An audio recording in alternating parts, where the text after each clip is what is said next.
Pretend this bottle is your life. We make our life filled with good things, like friends, family, games, and other things that make you happy. These things fill us up.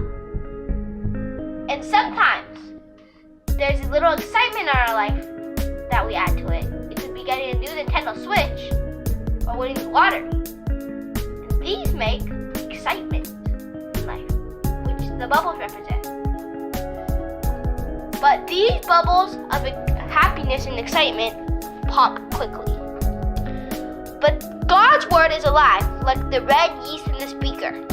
The red yeast represents Jesus' blood.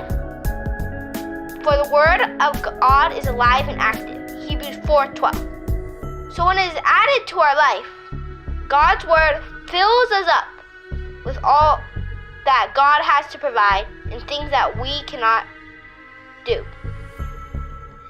And in Psalm 23:5, it says, "My cup overflows with blessing."